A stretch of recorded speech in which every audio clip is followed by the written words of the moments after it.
Welcome back. Non വെജിൻ്റെ same ഫീലൊക്കെ തരുന്ന നല്ലൊരു soybean dry roast ഉണ്ടാക്കിയാലോ? അപ്പോൾ ഈ ചാനൽ ആദ്യമായിട്ടാണ് കാണുന്നതെങ്കിൽ ഒന്ന് സബ്സ്ക്രൈബ് ചെയ്ത് സപ്പോർട്ട് ചെയ്യണേ. അപ്പോൾ നമുക്ക് വേഗം തന്നെ റെസിപ്പിയിലോട്ട് പോവാം. ഞാനിപ്പോൾ ഇവിടെ 100 ഗ്രാം സോയാബീൻ എടുത്തിട്ടുണ്ട്. ആദ്യം തന്നെ നമുക്കിതൊന്ന് തിളപ്പിച്ചെടുക്കണം. അതിനായിട്ട് കുറച്ച് വെള്ളത്തിലോട്ട് ഈ സോയാബീൻ ഇട്ട് കൊടുത്ത് 1 ടീസ്പൂൺ ഉപ്പും കൂടി ചേർത്ത് ഇതൊന്ന് തിളപ്പിക്കാൻ വെക്കാം. ഒരു 5 മിനിറ്റ് ഒക്കെ ആകുമ്പോഴേക്കും സോയാബീനൊക്കെ നന്നായിട്ട് തിളച്ച് വരുന്നുണ്ട്.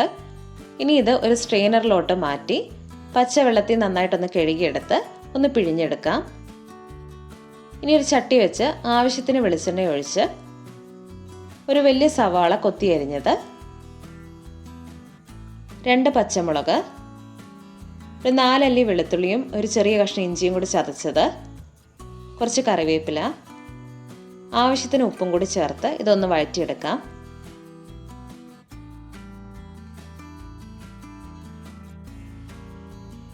ഉള്ളിയൊക്കെ വഴന്ന് നല്ല ബ്രൗൺ കളറാവുമ്പോൾ നമുക്കിതിലോട്ട് 1/2 ടീസ്പൂൺ മഞ്ഞൾപ്പൊടി, 1 ടീസ്പൂൺ മല്ലിപ്പൊടി,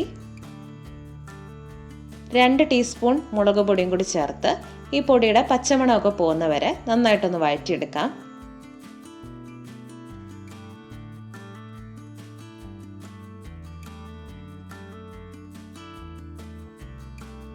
പൊടിയൊക്കെ നന്നായിട്ട് മൂത്ത് വരുമ്പോൾ ഇതിലോട്ട് ഗ്രേവിക്ക് ആവശ്യത്തിനുള്ള ചൂടുവെള്ളം ചേർത്ത് കൊടുക്കാം.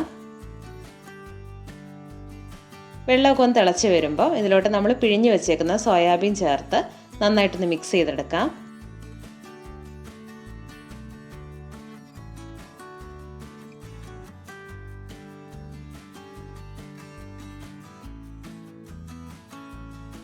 ഈ സമയത്ത് ഗ്യാസ് ഒരു ലോ ഫ്ലെയിമിലാക്കി ഒരു 5-8 മിനിറ്റ് ഇതൊന്ന് കുക്ക് ചെയ്തെടുക്കണം.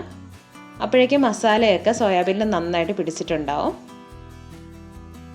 ഇനി ഇതിലോട്ട് ഒരു 1/2 ടീസ്പൂൺ കുരുമുളക് പൊടിയും 1/4 ടീസ്പൂൺ ഗരം മസാല പൊടിയും കൂടി ചേർത്ത് ഒന്നുകൂടി ഒന്ന് മിക്സ് ചെയ്തെടുക്കാം.